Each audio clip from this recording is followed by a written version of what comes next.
Good evening. I would like to call to order the Monday, February 5th, 2024 meeting of the Wilson School Board. Roll call, please. Mr. Case? Mrs. Denny? Here. Mr. Hart? Here.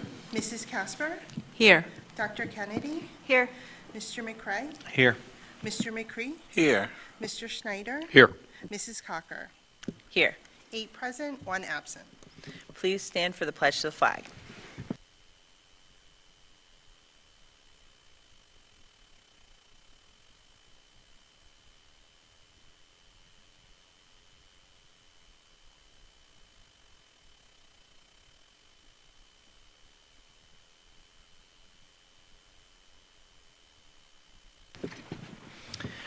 First thing we have on our agenda this evening is communications on sixth grade math. So I'd like to call up Mr. Rhodes, Supervisor of Teaching and Learning, and his sixth grade companions.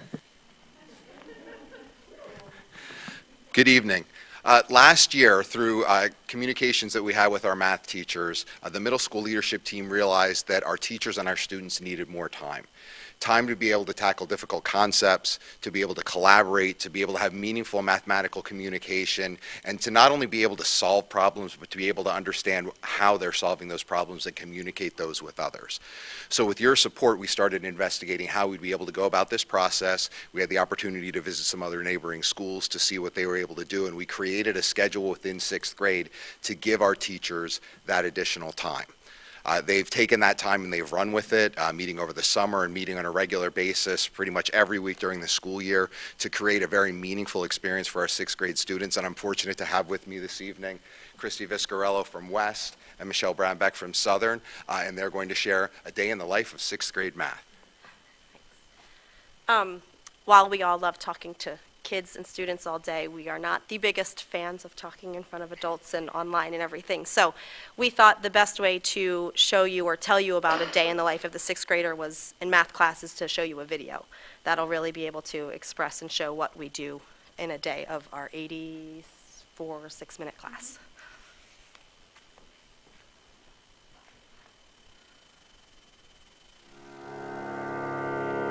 I take a breath, I'm not gonna lose. This is what I came here to do. I walk that wire and I take that step.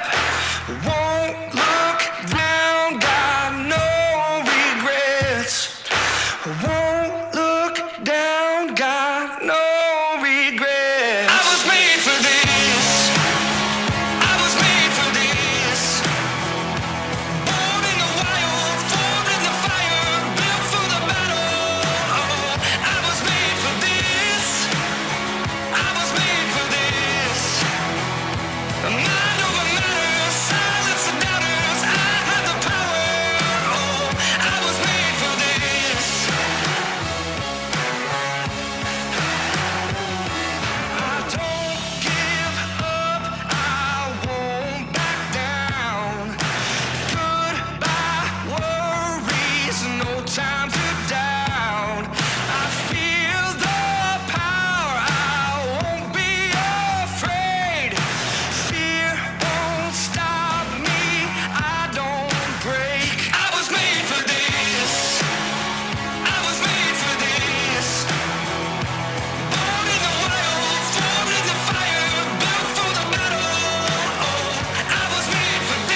make sure I do it right. 86 minutes may sound like a long time period, but it's amazing. I've had the good fortune to be able to go in and witness what the students are doing, the stamina that they've built, and the level of engagement, and the combination of activities that the students are doing in these classes is truly amazing, and it's work that's been created by our teachers. So do you have any questions at this point before Michelle needs to get down to the wrestling match? Come on, let's get on the 189-pounder tonight.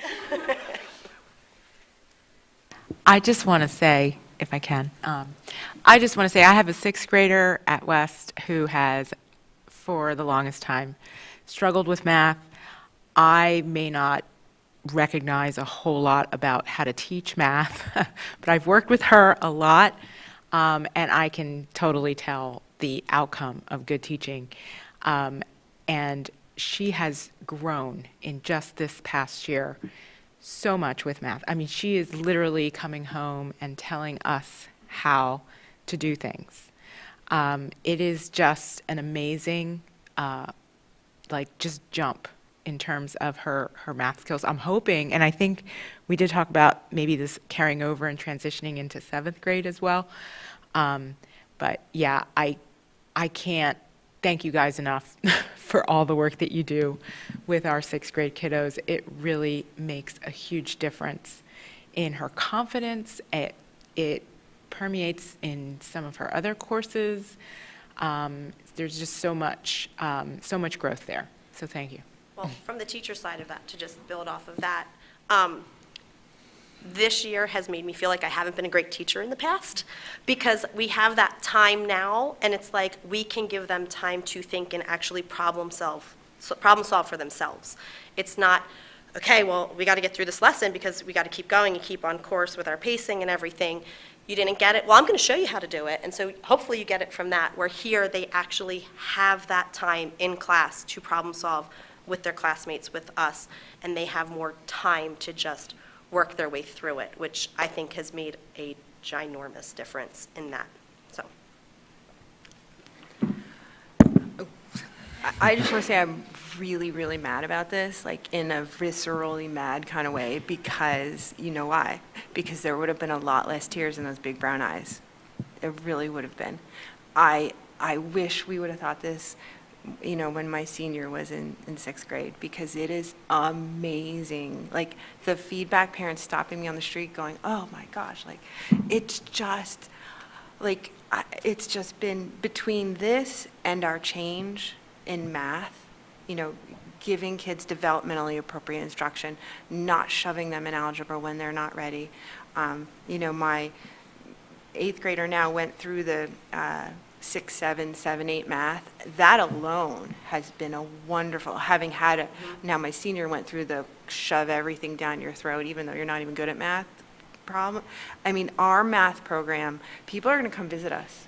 We're going to have other districts that are going to want to see what we're doing, because this is top tier, developmentally appropriate, high engagement teaching. And I can imagine that all the parents want to send you like donuts and coffee and thank you notes because they're not having their kids cry at their kitchen island. I'm excited for my fourth grader to get some great math instruction. Like, it makes me happy that I went for the fourth, Like, here comes one that's going to get the best of the best. And I too hope that we do go and we see this through in seventh grade next year. Because I don't know how these kids would ever go back to 42 minutes.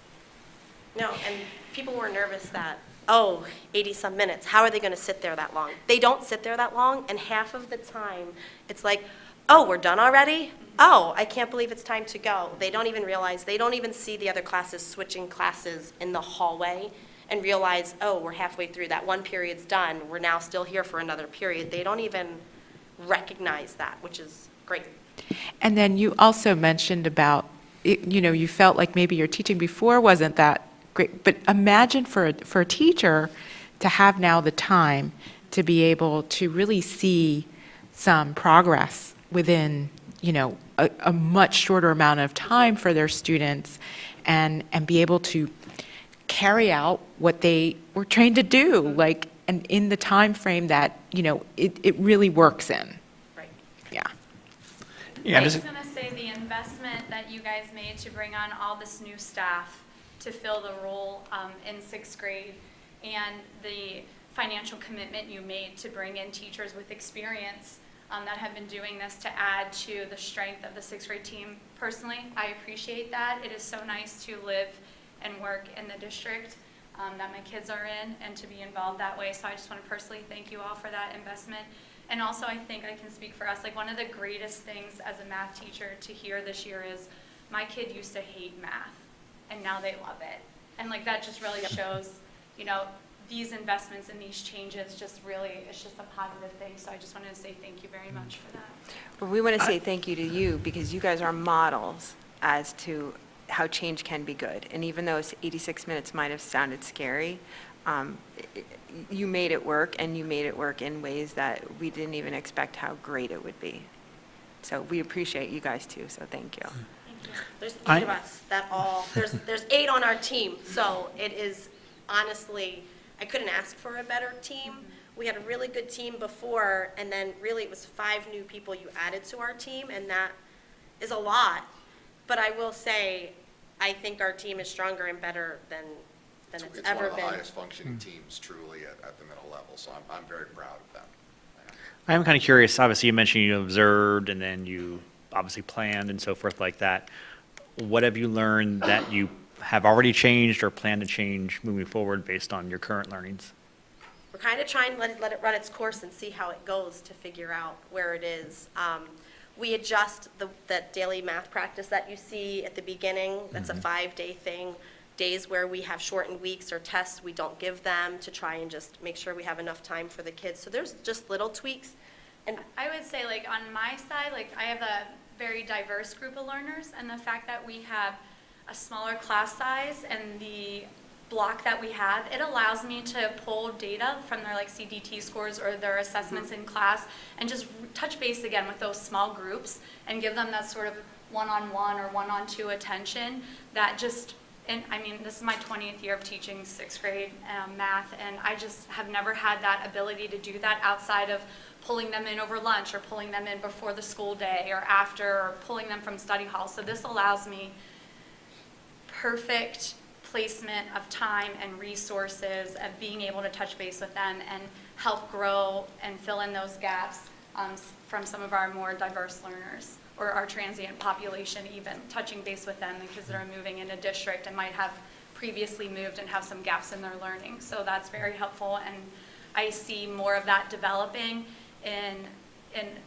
our sixth grade as far as being able to then switch with teachers eventually and be able to spread out our population and our learners between the multiple math teachers at the same time and do more intensive intervention. So that is something I personally know that we are looking forward to implementing as we continue to grow and learn in our process.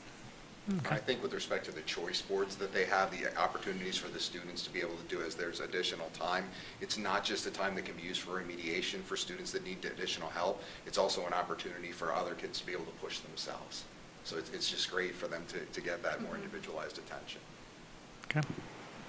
Just from the nerdy college professor's perspective, the differentiation you're doing is amazing, and I feel like you should find yourself like a math journal. Like, I don't know what the math version of the literacy, like the reading teacher is, but you ought to look at your CDT scores from last year, look at your scores, you know, and write about what you're doing and get it out there and publish it, because this is something that should be out there for other people to see. Thank you All very right, much. thank you very much. Go Dogs. My heart is about to be on the mat. Thank you to Mr. Rhodes and the sixth grade team. We do not have any public participation on agenda items this evening. The board did meet in executive session prior to tonight's meeting to discuss personnel matters. First item, looking for approval of minutes from the school board meeting held on January 16th, 2024. Looking for a motion for 2.1. Schneider, so moved. Mr. Schneider, thank you. Do we have a second? Casper? Mrs. Casper, thank you. Any discussion? Okay, all in favor? Aye. Opposed? Motion carries. Payment of bills. Mr. McCray?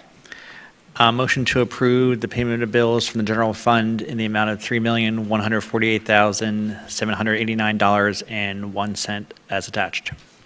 Thank you, Mr. McCray. We have a motion for 3.1. Do we have a second? Mr. McCree, thank you. Any discussion? Roll call, please. Mrs. Casper, Yes.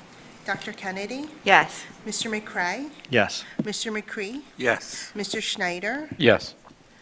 Mrs. Denny, Yes. Mr. Hart, Yes. Mrs. Cocker. Yes. 8 yes, 0 no. Superintendent's report. Dr. Trickett. Thank you, President Cocker. I present the superintendent's report tonight, inclusive of all the personnel program recommendations within. Again, today, just like our last meeting, we do have some retirements to announce. Marcia, Rosemary, Judith, and Melvin will all be retiring, some at the end of the year and some between now and the last day of school. So we thank them for their service and their commitment to our students in all their different capacities, which are listed in the agenda. We do have some child-rearing leaves, which has also been a trend, so congratulations to all those families that are expecting children.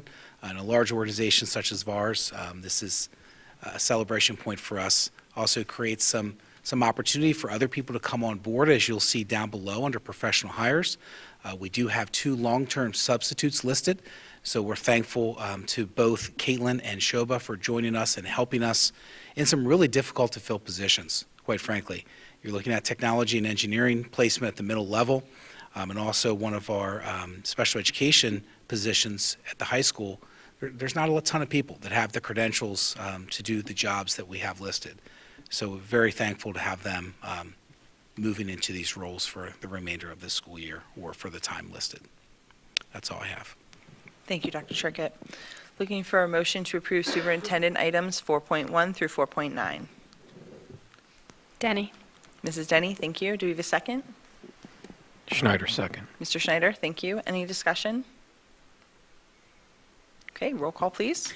Dr. Kennedy, Yes. Mr. McCray, Yes. Mr. McCree, Yes. Mr. Schneider, Yes. Mrs. Denny, Yes. Mr. Hart, Yes. Mrs. Casper, Yes. Mrs. Cocker. Yes.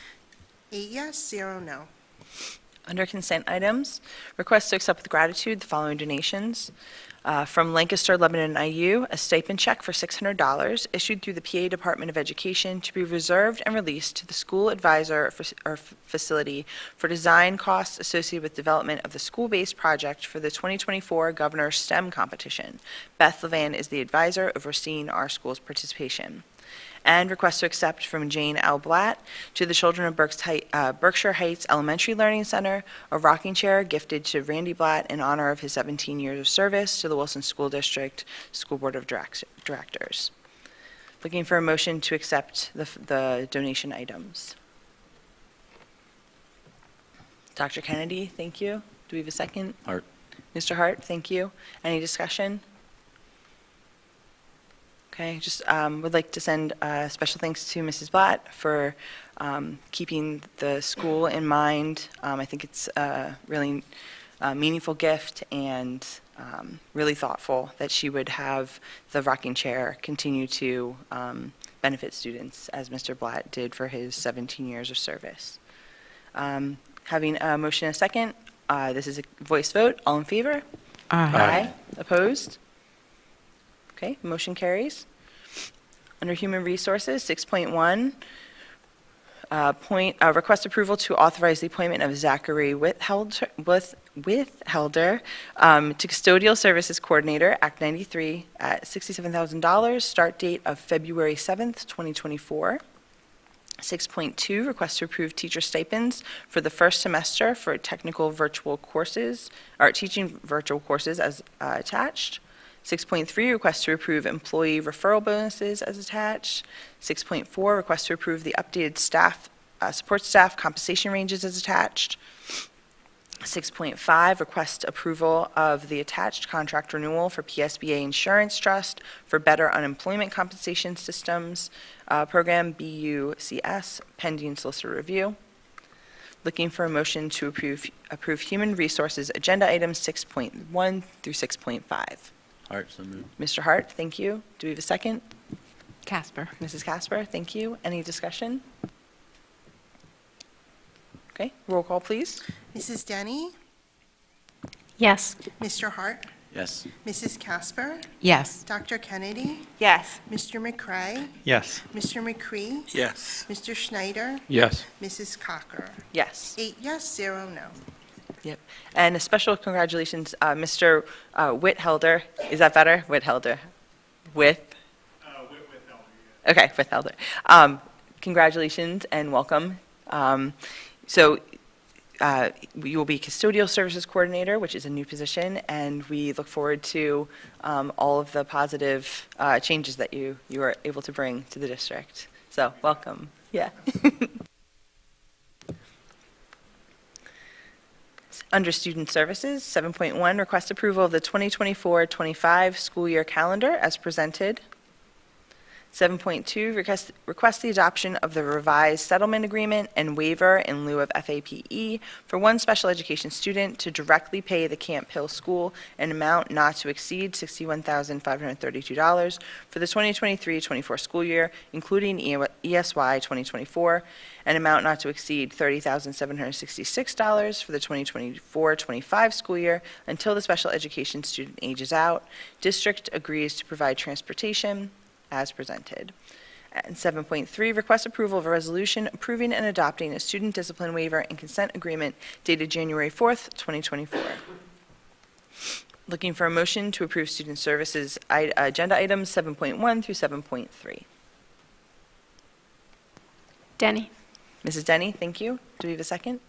Dr. Kennedy, thank you. Any discussion? I just Dr. want Kennedy? for anybody that emailed or texted me and asked when school starts next year because you're planning your vacation. There was a lot of talk if it was going to be the 19th or the 26th. It's the 26th. Also, I'm happy to say there are no more 2/3 days, so no more 1:15 dismissal. So I'm very happy about this calendar. Thank you to all the work that went through to make it. Any other discussion points? Dr. Trickett? Just to add on to Dr. Kennedy, this is a process that we go through every year as a team where we truly do take in the feedback of all of the different groups that we strive to serve every day. And that includes our students, our teachers, our parents, our staff. And we do really believe that this year especially, we went through a process to truly make sure that many, many more voices were heard. So some of those things that you will see on the calendar, it does include no longer having the early dismissal times. We are reverting back to, in some instances, to doing half-days. And then also some other changes regarding the start day and the end day. Graduation date is set. That's a question we often get. Will the graduation day fluctuate based on snow days and inclement weather days? The answer is no, unless it is inclement on the day of graduation, and then we always make those decisions. But we're very thankful the way kind of the calendar aligned, the holidays aligned, and we feel it's a really good calendar to bring forth and checks most of our boxes. Mrs. Denny? I echo Dr. Kennedy's thoughts on the 2/3 day, but I think what's the good thing is that I wasn't on the board, so I don't know the reasons why that was tried, but I think it's important to try different things because I know there's a lot of competing interests that have to be considered when working out the school calendar. I've seen that now that I am on the board in terms of the students and the transportation and the numbers of days and how to best get all that in. And so it was something to try, but it was not popular with pretty much every parent I knew and every child I knew. And so the school recognized that and changed it. And so I think it was good on both accounts to try something different and to recognize when it wasn't working and try something else. So hopefully, we'll try different things in the future and maybe they'll work better. Thank you, Mrs. Denny. Any other comments on student services items? Okay, we have a motion and a second. Roll call, please. Mr. Hart, Yes. Mrs. Casper, Yes. Dr. Kennedy, Yes. Mr. McCray, Yes. Mr. McCree, Yes. Mr. Schneider, Yes. Mrs. Denny, Yes. Mrs. Cocker. Yes. 8 yes, 0 no. Under Finance, 8.1, looking for a motion to grant permission to advertise bids for the 2024-25 school year per the attached bid schedule. Looking for a motion for 8.1. McCray? Mr. McCray, thank you. Do we have a second? Mr. McCree, thank you. Any discussion? Okay, roll call, please. Mr. McCray, Yes. Mr. McCree, Yes. Mr. Schneider, Yes. Mrs. Denny, Yes. Mr. Hart, Yes. Mrs. Casper, Yes. Dr. Kennedy, Yes. Mrs. Cocker. Yes. 8 yes, 0 no. Under Curriculum and Staff Development, 9.1, request approval of a contract with Barn Hill Preserve to present a free animal presentation to students and teachers on 2/15/24 at Spring Ridge Elementary School, pending solicitor review and approval. Looking for a motion for 9.1. Schneider, so moved. Mr. Schneider, thank you. Do we have a second? Hart. Mr. Hart, thank you. Any discussion? Okay. I think it sounds like a fun activity, and I don't know if it has the animals listed here, but hopefully they're small and non-poisonous. No, I'm sure they will be. And no rodents. Ugh. Okay, hearing no comments, we have a motion and a second. Roll call, please. Mr. Schneider, Yes. Mrs. Denny, Yes. Mr. Hart, Yes. Mrs. Casper, Yes. Dr. Kennedy, Yes. Mr. McCray, Yes. Mr. McCree, Yes. Mrs. Cocker. Yes. 8 yes, 0 no. That brings us to our first reading under policies. We have a first reading for policy 251, students experiencing homelessness, foster care, and other educational instability. And this was a revision that was passed down through legislation. There will be no voting on that, and we will have another reading, and then the third reading will be a vote. Which brings us to committee reports. BCTC, Mrs. Casper. Yes, thank you, President Cocker.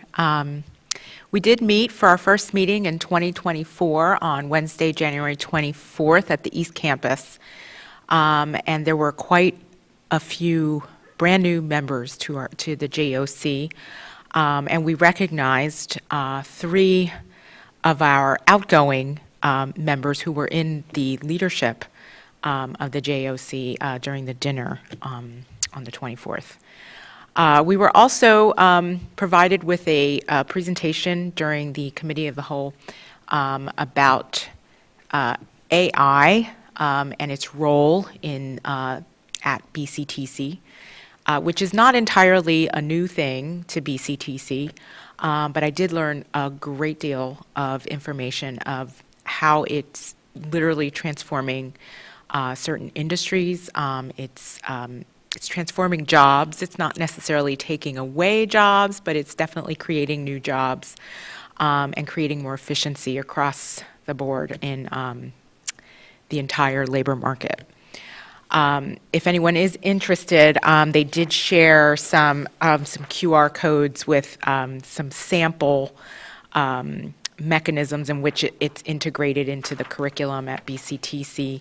And I also can share the PowerPoint that was shared with the JOC if anyone is interested. It was super informative. We then got a glimpse of our proposed 24-25 BCTC budget. As far as what's relevant to our district, the member district share seems to be expected to increase slightly for the coming year. However, the data for the individual sending districts was not shared quite yet.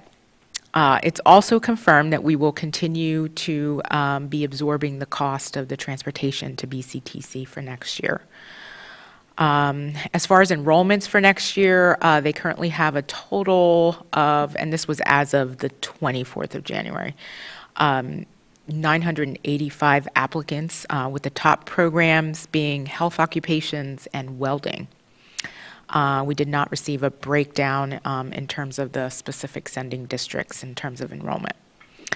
Some of our BCTC Wilson students to recognize for their accomplishments receiving honors for this grading period, Alexa McKenzie for cosmetology, Kevin Vasquez for drafting, design, and technology, Levi Elam for electrical occupations, Colton Krager for heavy equipment technology, and for Skills USA State Leadership and Skills Conference this past December, Janelle Belfort took first place for cosmetology, and Haley Leupold placed second for advertising, art, and design technology, graphics, communications. Some important dates to remember for BCTC coming up. This Wednesday, February 7th, is the winter open house at the East Campus starting at 5. And this February 13th, next week, is the winter open house at the West Campus starting at 5. And that's my report. Our next meeting is February 28th at the West Campus at 7:30. Thank you, Mrs. Casper. Thank you. BCAU, Curriculum Committee, and Student Services, in whatever order makes sense. Dr. Kennedy. Thank you. I was unable to attend the BCIU meeting due to a prior commitment. There was no curriculum committee since the last time we met, but there was a student services committee meeting. As you saw on tonight's agenda, that we just had the first policy draft reading for students experiencing homelessness, foster care, and other educational instability. Going along with that, there'll be monitoring. The acronym for that is ECYA monitoring. It's the McKinney-Vento Act, scheduled for February 21st. And we are applying for multiple grants for school safety and security, including mental health grants. Something that is of interest to the community will be, we're asking for volunteers to come to our middle school career fair on March 6th.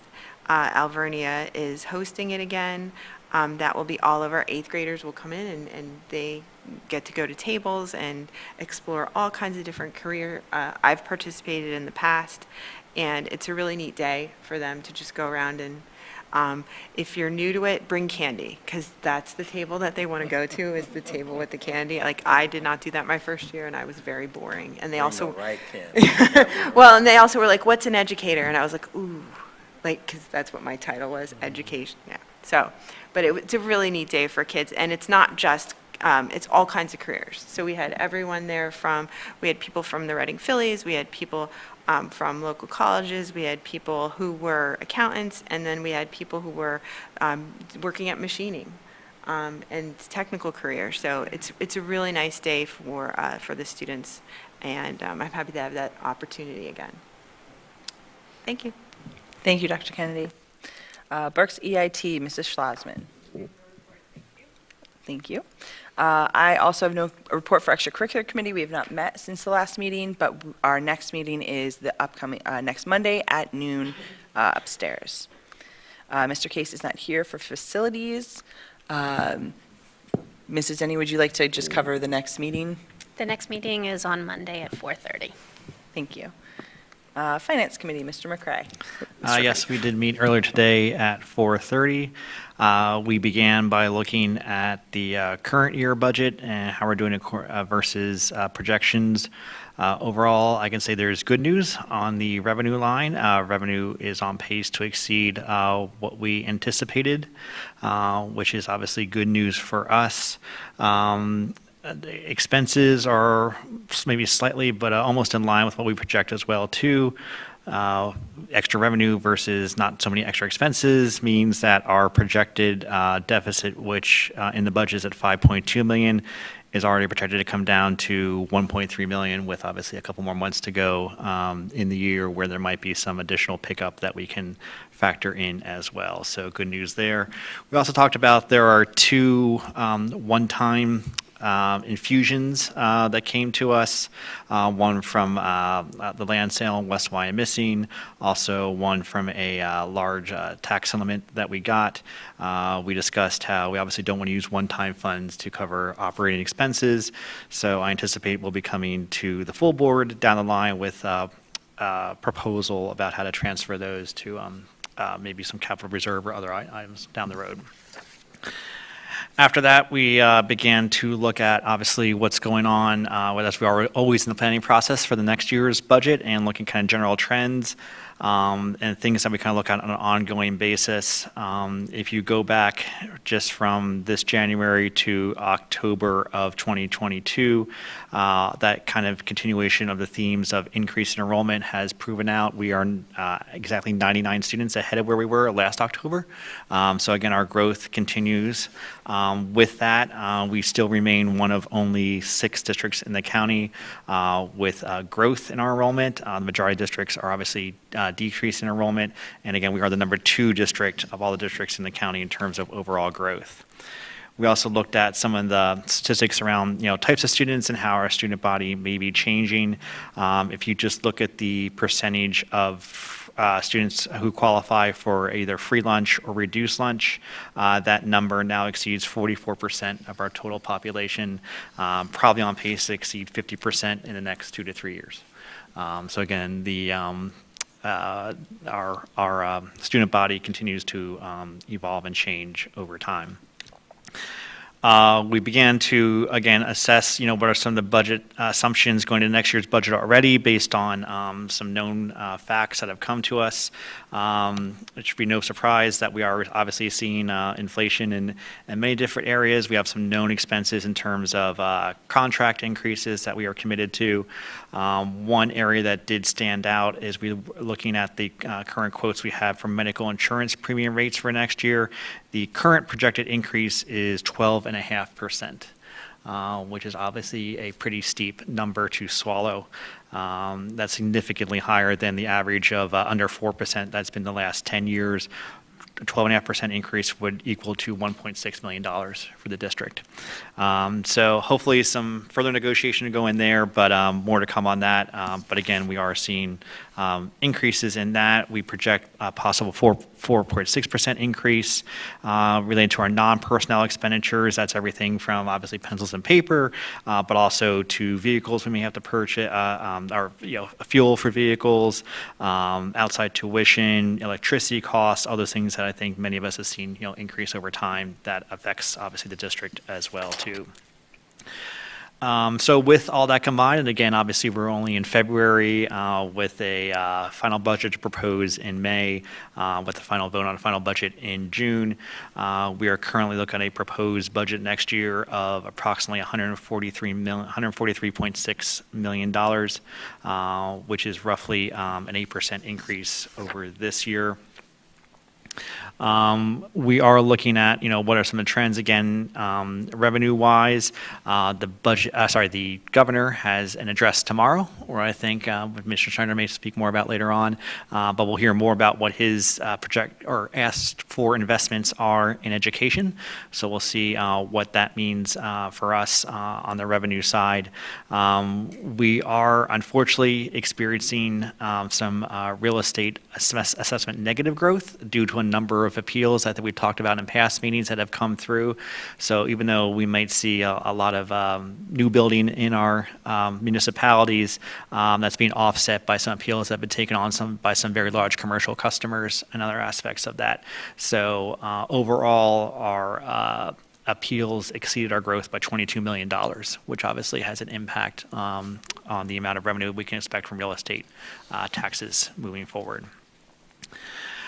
So with all that taken into consideration, our current 2024-25 proposed budget includes a 4.48% millage increase, which obviously is below Act 1 index. Once again, over the last 10 years, Wilson's actual increase has been below both adjusted Act 1 and the Act 1 index as well too.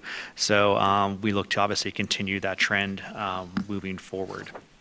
And after that, we did have one discussion about a new draft policy that might come before the board for its first reading, possibly at the next board meeting. Has to do with a change in GASB requirements related to assets and providing proper tracking and accounting for those, and how adjusting our policy to conform with that. We're also looking to increase our capitalization threshold on that policy, which is currently at $1,500, which is kind of low, to $5,000, which will eliminate some unnecessary administrative work in that regard. But that's my report. Thank you, Mr. McCray. Legislative, Mr. Schneider? Thank you. To Mr. McCray's point, tomorrow the governor is set to give his State of the State address, and we'll find out how much he would like to see allocated in terms of both primary and they're looking at some pretty serious changes to how they fund the college, the state universities as well, and state-related universities. The report that came out about the school funding, if it was followed to the letter, we would go from about 12 million this year, and over a 7-year phase-in, we'd see about a 200% increase to $36 million from the state. Now, that still has to go through the General Assembly, who is not meeting currently, so if and when those monies come remains to be seen. Thank you. Thank you, Mr. Schneider. Human Resources, Mr. Hart. I have no report. Thank you. Public Relations, Mrs. Troutman. Good evening. I just have 2 quick items under Public Relations. First, I wanted to announce that National School Counseling Week is being celebrated this week to highlight the tremendous impact our school counselors have on helping our students achieve school success and plan for a future career. So at Wilson, our school counselors are actively engaged in helping students examine their abilities, strengths, interests, and talents. And for all their contributions to the lives of our students, we'd like to honor and acknowledge our fantastic team of school counselors. So we'll be celebrating our school counselors this week through our district communications. And then next, we are currently accepting applications for Wilson's Distinguished Alumni. Nominees must have graduated from Wilson High School at least 15 years before nomination and have consistently demonstrated both personally and professionally excellence in academic endeavors, career experiences, and/or local, state, or national community service. So there is an established committee who reviews all applications, and the selected distinguished alumni will be recognized at the Wilson Education Foundation's Bulldog Bash event in October. They will also be memorialized by being included on our Distinguished Alumni Hall of Fame wall. For more information and to complete a nomination form, you can visit the homepage of our district website where you can find that nomination form. And the deadline for submission is April 1st of this year. And as you might have noticed, Mr. Heilman is not here this evening. He is actually at play practice because he is in The Little Mermaid and he is the dance captain. So tonight is his dance team rehearsal. So he's very sad that he could not be here. But I told him I would do my very, very best to do him proud and to read his report. So there is a lot in this report because there is so much going on in our schools and our kids are amazing. So get ready. Here we go. At the end of January, students from both West and Southern Middle School competed in the district spelling bee, and the 2 winners are going to be moving on to the next round. The boys varsity basketball team served breakfast at Opportunity House, and the varsity competition cheerleading team made it to the semifinals at the PIAA State Cheer Championship, and they're actually headed to nationals this week as well, so pretty awesome. The boys wrestling team won the Berks County Championship title, and as we know, they're competing right now in states, which is exciting. And they won. There we go, like right up to the minute. You're kidding. Oh my gosh. Yay! Okay, little celebration. That's amazing. The high school cybersecurity team participated in the Cyber Patriot State competition. And also 6 high school students spent 2 days at Jim Thorpe Area High School participating in District 10 Chorus Festival. They auditioned and were selected among students from 7 counties. Then February hit. And we're not even hardly into February, and already we've had a lot going on. So the drill and color guard team celebrated their first place win in the armed drill and color guard at their league competition. And Wilson Technology Student Association participated in the regional conference last weekend with 30 students qualifying for states. This past weekend, Wilson's Indoor Percussion Ensemble held its home show, and the Wilson Theater Company had a bingo event, raffling off several prizes and raising money for their upcoming production and for their group. Tickets for the upcoming spring musical, The Little Mermaid, are currently on sale. So this is exciting. And remember, this is going to be the last musical in our current auditorium, so huge deal. And of course, our own Bryce will be in the show as well. Last Friday, the Select and Treble choirs went to West Middle School to perform for their 8th grade choir members and share insight into what choir and other music-related courses are like at the high school. This week, they will be going out to Southern as well. And on Friday of this week, Wilson's Minithon will be having its 2nd annual Kids Night Out event of the year. So from 5:30 to 8:30, parents can have their kids babysat by members of Minithon, where they can enjoy rotating around rooms and participating in many fun activities. So parents, you don't want to miss out on that. Registration is still open. So we can't wait to see all the amazing activities that will continue, no doubt, probably have already happened. So there'll be another great report by Bryce at the next meeting. Thank you. Thank you, Mrs. Troutman. Mr. Case is not here this evening for Education Foundation, but I'm sure he would say something about the Iron Chef competition, so look online for it. It is on St. Patrick's Day. It's very memorable. I think the theme ingredient is potatoes, too. Oh, yeah, that would be great. Secret ingredient should probably be Very green. excited. We'll Yes, see very how, excited. yeah, not influencing, just saying. That'd be fun. Technology Committee, Mr. McCray. They'll report our next meeting is February 20th. And we've already had Bryce's report, which I think Mrs. Troutman did a great job representing him. All right, Solicitor, Mr. Maravich. We do have one participant for non-agenda item. If it's if it's permitted, I'll just truncate these instructions. Our rules of public participation, individuals are attending this meeting are expected to conduct themselves in a responsible and respectful manner. Individuals should not approach the board tables. Individuals should make their comments from the speaker's lectern. It's 3 minutes, and I'll provide a 1 minute warning that only 1 minute remains.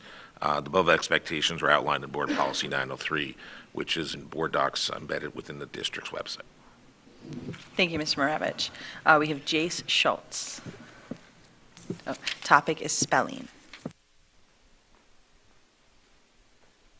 Hi, my name is Jay Schultz. I'm a student at West Middle School.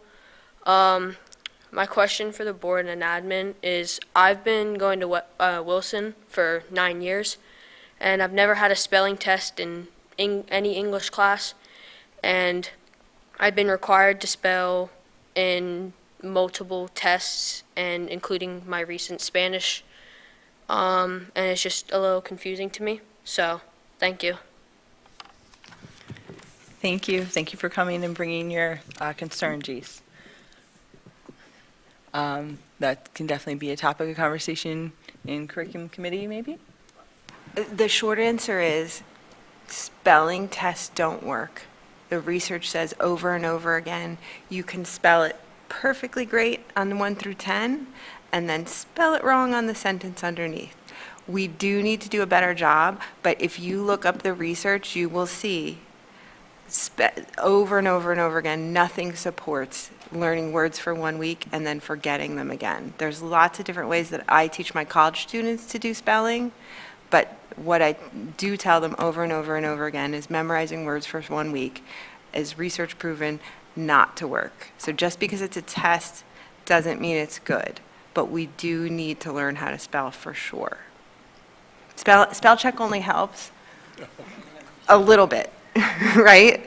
Like you still need to know which you're doing, which there and there you're doing. You need to know about rules and spelling, learning prefixes and suffixes and root words helps you also learn word meaning. So there's lots of things that we can be doing, but one thing we don't do because it doesn't work is spelling tests. Does that answer it a little bit? I can send you articles if you want me to. I also just wanted to add to that, if I may. My daughter complains that she gets points taken off if something's spelled incorrectly in Spanish. It makes a big difference in terms of just the phonetics, depending on what letter. So I know she gets. I help her. I try to help her to practice a little bit with the phonetics, and then to make sure that she's physically and visually seeing the letters involved. Because it can be kind of tricky with Spanish. So I can understand why there might be some points taken off if they're given the study guide ahead of time and they have I forget what tool they use for the auditory, where they can practice sort of listening to the sounds. But yeah. So I understand why they might take some points off, but I get it. You're like coming into a class and you're getting points taken off for spelling, but yet you've had no, spelling throughout your previous curriculum. So I get that. So in Spanish, it can be a little tricky. Okay. Thank you, guys. All right, I guess that takes us to any other business from the board. Mrs. Burkholder? I just wanted to point out that in front of each of your seats are cards from multiple sources. So every single elementary school, in addition to all of our childcare students, in some way have contributed to thank you cards or Valentines to every board member. So these are part of the board appreciation that we didn't get to give you because we had to have a virtual meeting. But in addition, there are some Valentines also that some of the kiddos created. So everyone should have a pile. Again, some are big, some are small, but just know that you're loved by the students because everyone contributed in some way from the elementary schools and childcare. So, Thank you, Mrs. Burkholder, and thank you to all the students that made these adorable cards. I don't think there's anything better than a handmade card or gift from a small child. So, thank you. No other business from the board? Mrs. Denny? First, thank you for these cards. I, too, can't wait to read them. I just wanted to share an experience that I had as a new board member and as part of facilities. Dr. Stout and Dr. Hoffert were kind enough to take a morning out of their schedule to show me around some of the Wilson school buildings, the ones that I haven't been in as often with my family. And it was a really wonderful and eye-opening experience. The feeling that I left with mostly was one of energy and excitement and enthusiasm because the schools they're so bright and colorful and well decorated, and the teachers are so excited about their jobs, and the kids, at least at the elementary level, are very excited. I don't think middle school students get excited about anything, but the elementary school students, they came up, in fact, at Whitfield, they were all quizzing Dr. Stout on their names, and she did a pretty good job from her days as principal. So it was just a really positive experience to be in the buildings and see all the wonderful stuff that's happening at Wilson. The other feeling that I left with was, wow, we are literally overflowing. I had been in the gym at Shiloh Hills, but I hadn't really been in any of the other space, and I knew it was set up like Green Valley that I'm very familiar with, but I hadn't been around. Quite literally, there is no empty space in Shiloh Hills, and I'm pretty sure that's our newest building. They're using closets as small offices. There is no space in that entire building. They have 6 kindergartens. Like, how wonderful! But they have 6 kindergartens that nobody expected. If they have 6 kindergartens next year, there are no classrooms to put those children. Whitfield, they are using, I know we don't want to use the name mobile trailers, but temporary structures because there's no other space, and they're using it for the music class. But God bless that teacher. I've been a Sunday school teacher for 30 years, and I have yet to get through a Sunday school lesson without a child having to go to the bathroom, and there's no restroom facilities in that structure. So that music teacher must have figured out a way to deal with nature because there's no way to do it for these kids to do that. So I applaud the creative measures that these teachers have done and these administrators have done to give these kids an exceptional experience with school structures that cannot hold our numbers, and with, 100 children, additional children, students this year alone. We just continue to grow, and it is a wonderful problem to have. But yeah, it was a very eye-opening experience. So again, thank you, Dr. Stout and Dr. Hoffert, for giving me that experience. Thank you, Mrs. Denny.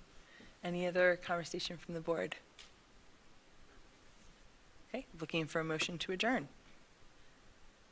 Schneider, so moved. Mr. Schneider, meeting adjourned.